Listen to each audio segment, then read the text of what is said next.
And after you finish a Malazan book, I've found the best thing to do is to try to read something, light, a nice little standalone or something. So I thought, hey, I can do that. How about this book by Cormac McCarthy? What a dumb decision.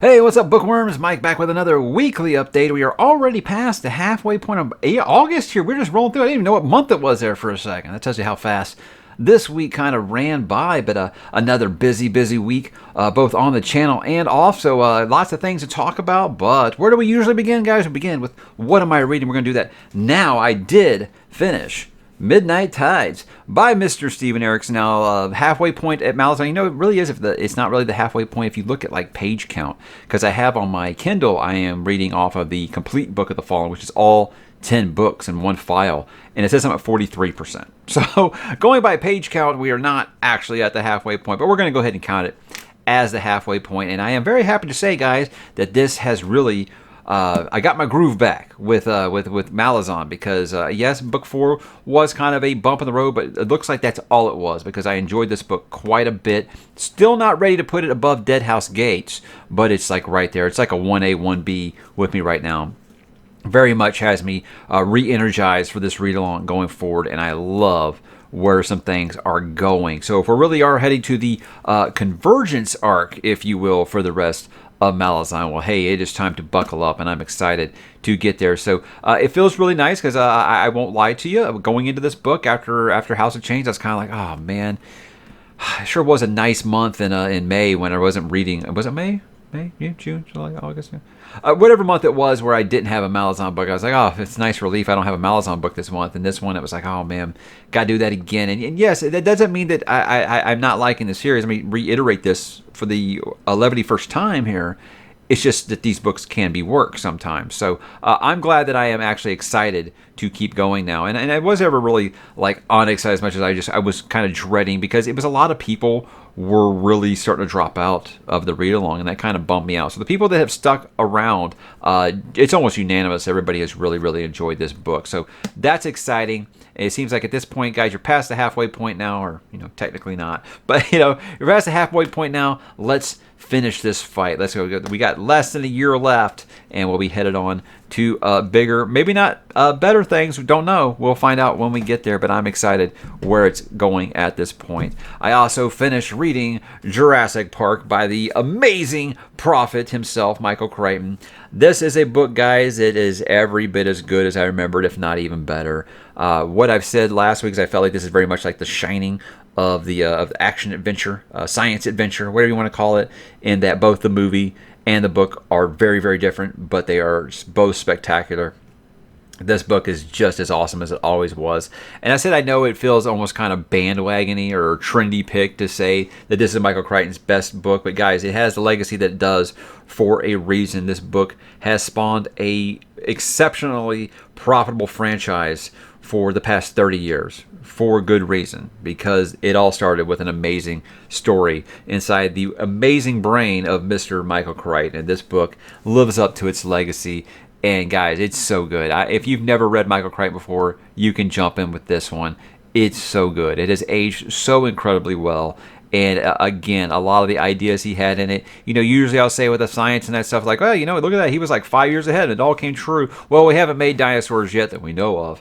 But when you're reading it, it doesn't sound like it would be impossible. If some crazy person had the money and the resources to kind of try some of this stuff, But this book shows why maybe that's not a good idea. So yeah, I cannot recommend that even higher. I don't count rereads for Book of the Month.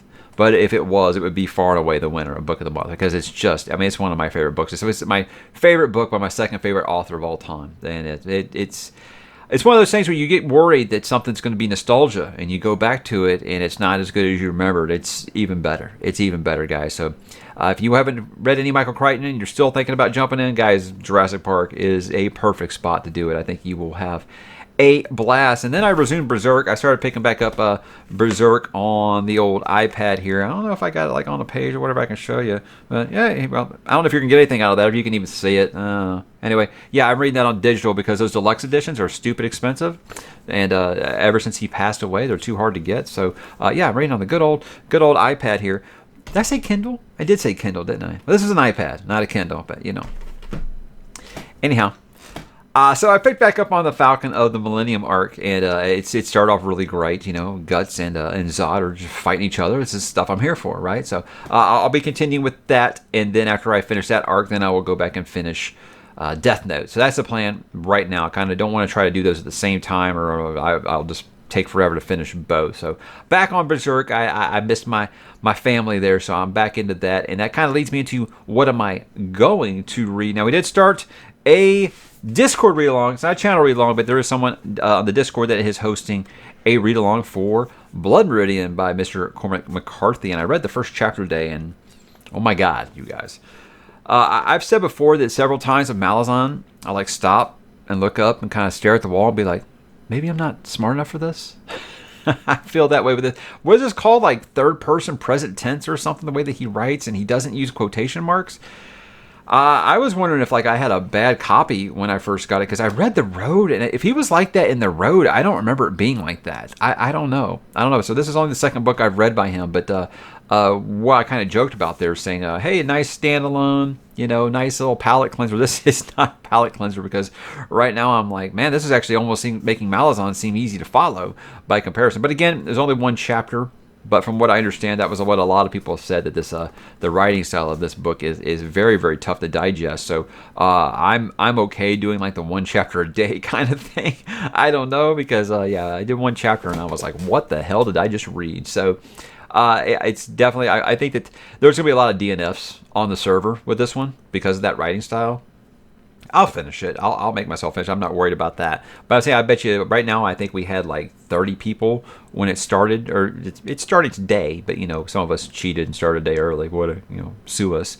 But we don't read as fast as some people audiobook. You know, so we have to start early. We have to get a head start just to keep up. But at least that's what I'm going to keep telling myself.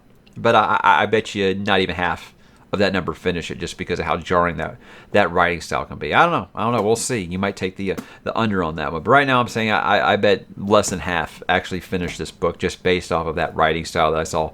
Like there was one thing where I was like, if I wrote this, I would get the red pen from a teacher telling me it was a run-on sentence. But Cormac McCarthy does it, and somehow it's genius. So there we go. I feel like you're a Nobel Prize winning author. Apparently, you get to break the rules. At least that's how I feel about it. And then you guys know that we will be starting Sci-Fi September here.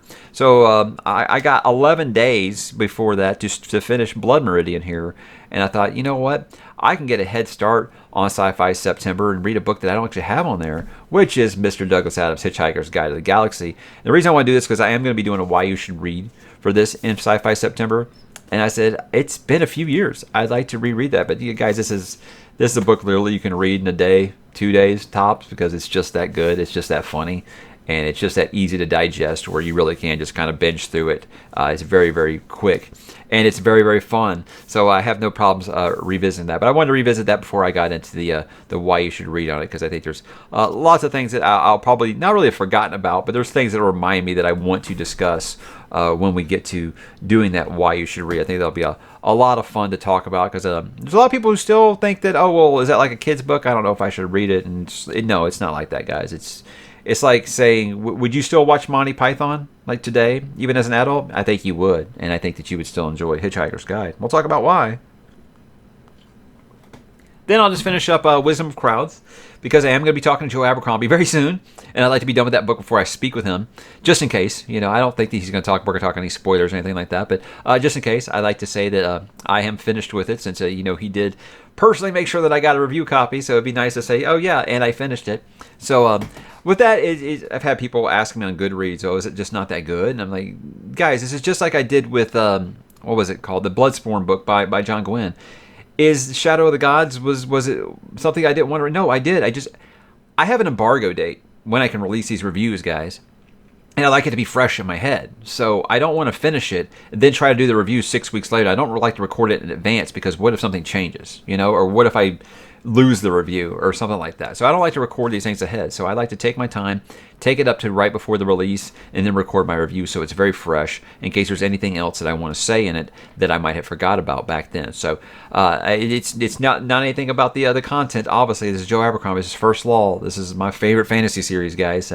It's actually taking quite a bit of restraint not to binge read through that. But that's kind of why I'm kind of slow rolling it there, because I'm not allowed to put out the review until the day before release. So that's going to be September 14th. So I am just kind of trying to slow roll it. So there we go. And then that and Berserk, guys, that's really kind of all I've got left for wanting to read the rest of this month. Let's go ahead and talk about this week on the channel. Something we've been doing a lot of lately is talking about nothing. And that is what I've kind of started naming my video podcast series, where I talk to other content creators.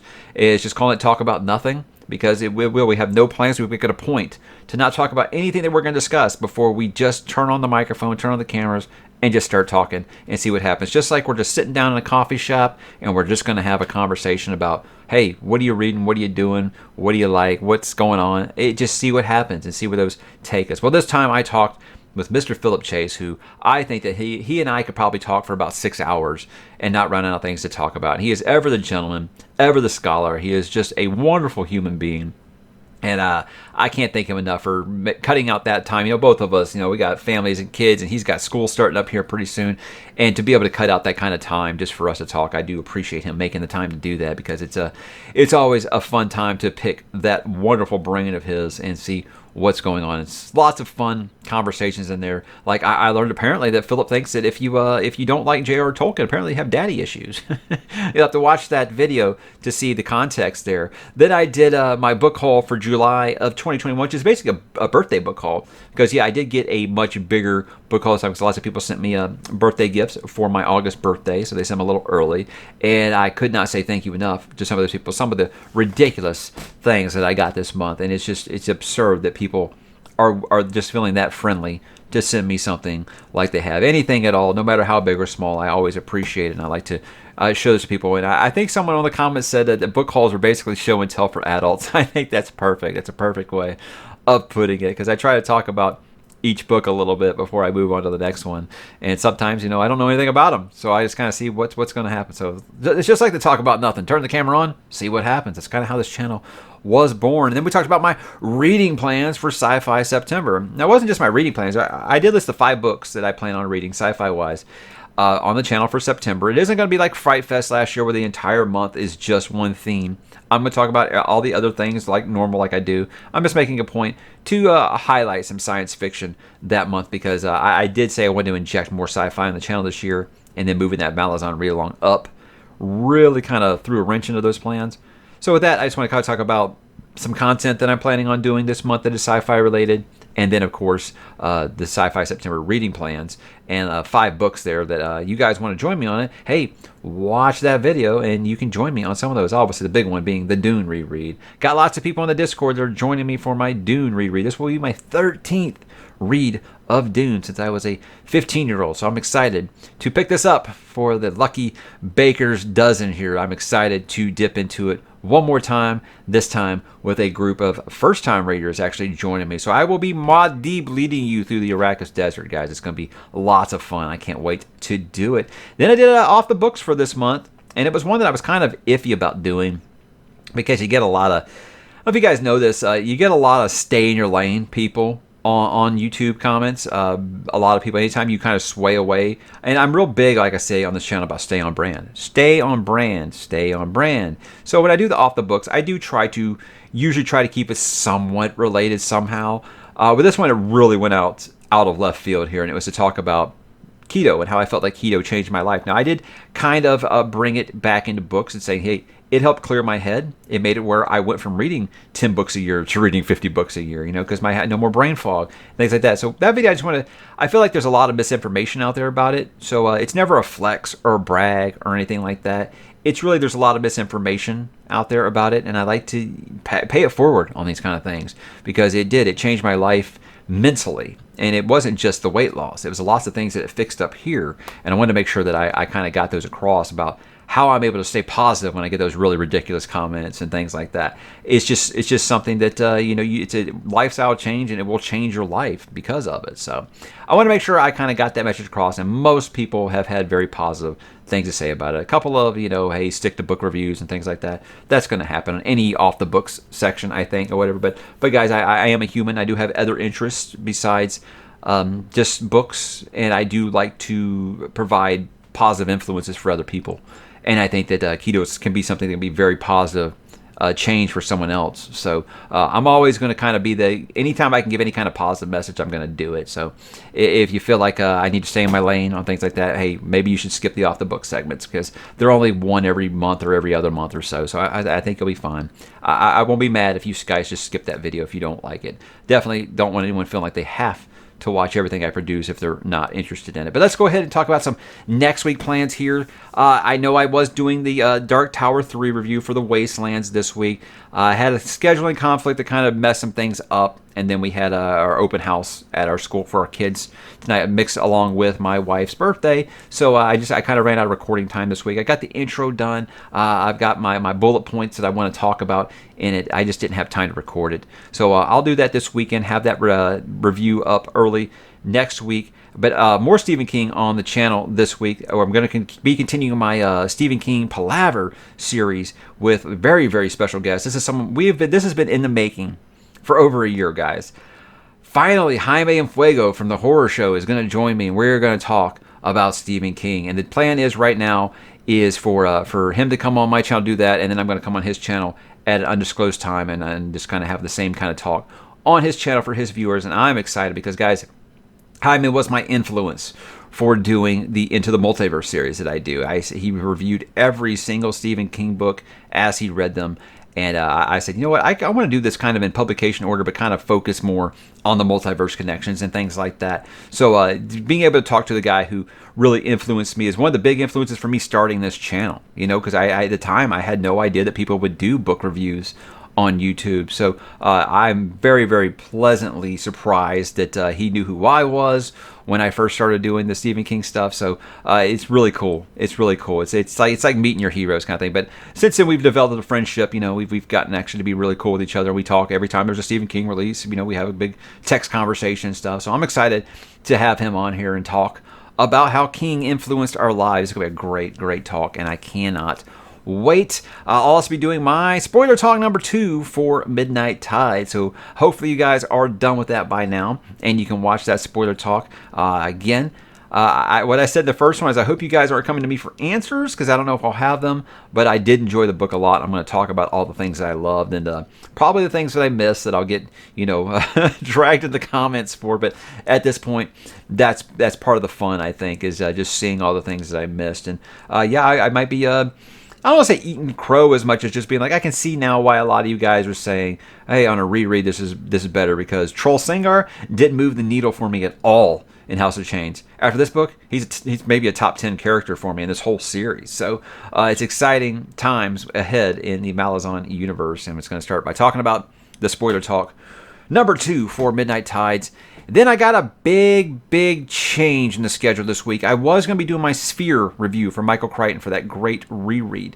I've decided to let it slide until September, obviously because both Sphere and Jurassic Park can fall into the sci-fi September theme. So I said I'm going to flip something on the schedule.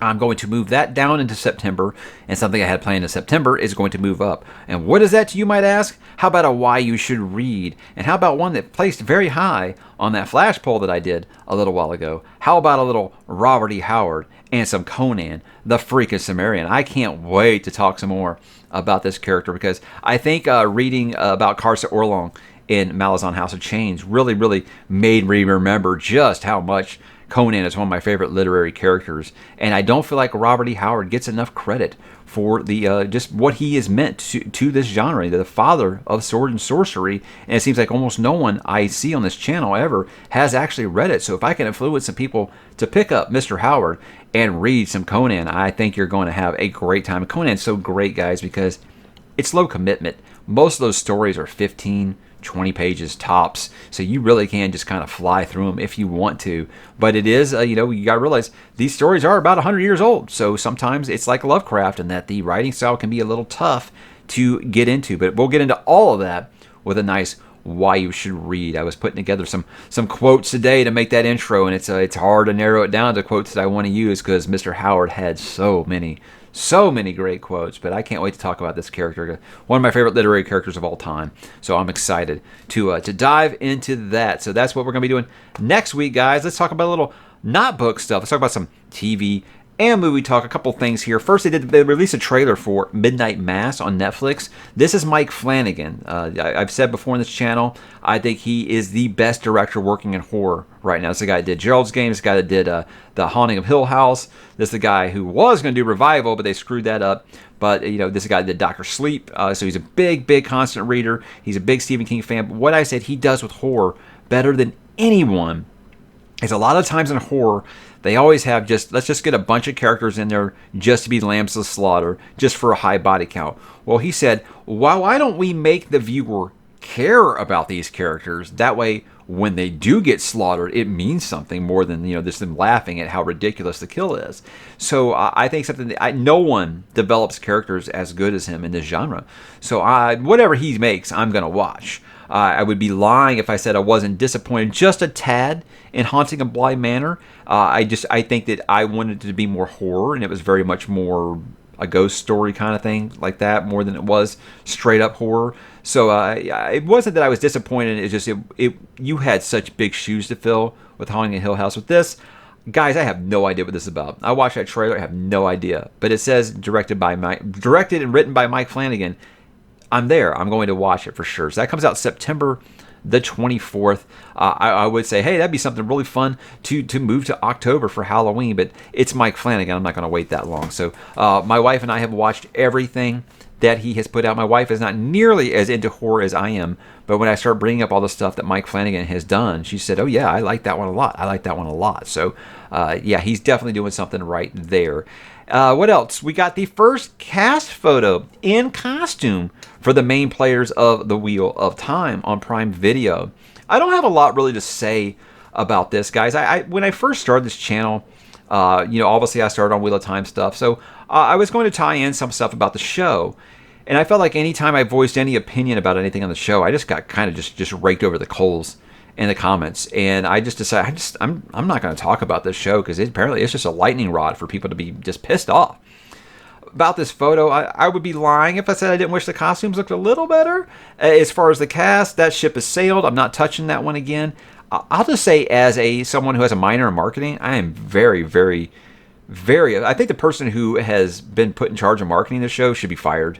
Amazon, call me. I feel like they are marketing this show horribly. I mean, here we are, 2 months away from the premiere, I think?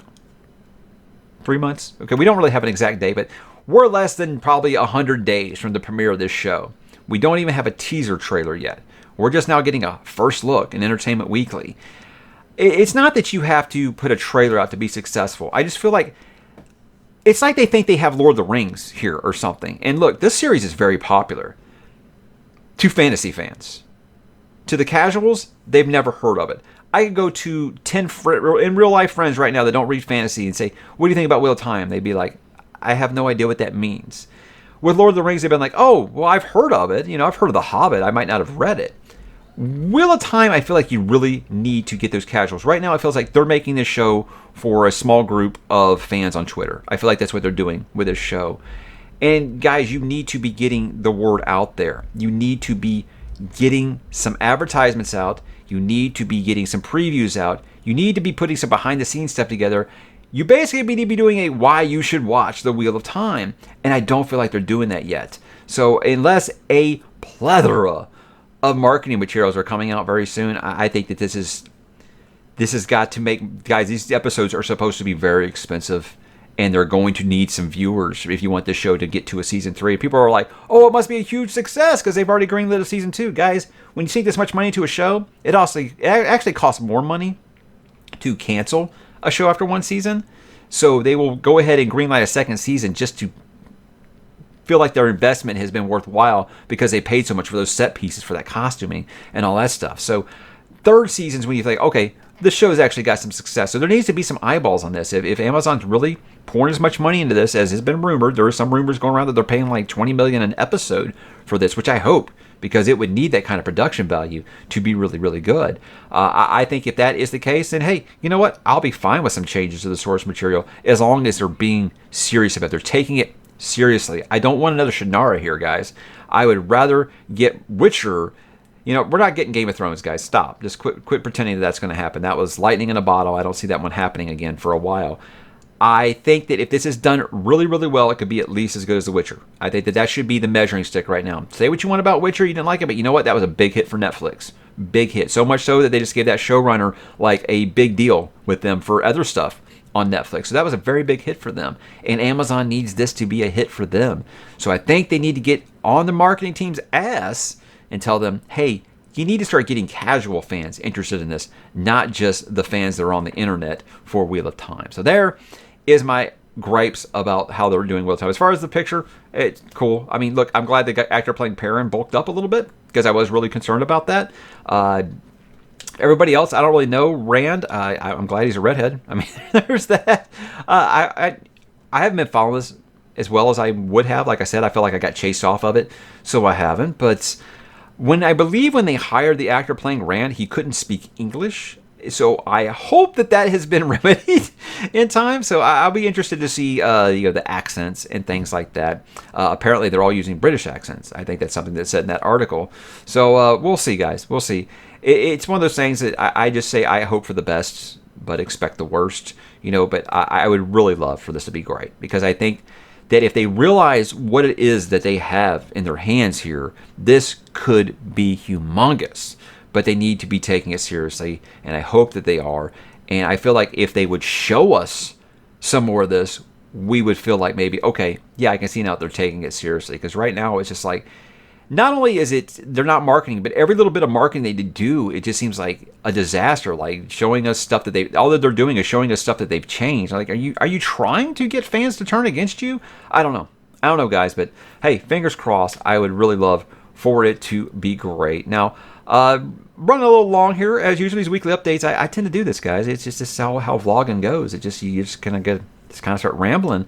I do want to kind of end this by saying that my kid has been real interested in horror a little bit now, and that's exciting for me because I'd love to have a little horror buddy. And so I told you guys he's been kind of macho lately. So we're talking about every October, me and my wife always watch some really scary movies. And we tried to kind of incorporate him in. Like last year, we watched like Beetlejuice, Goosebumps.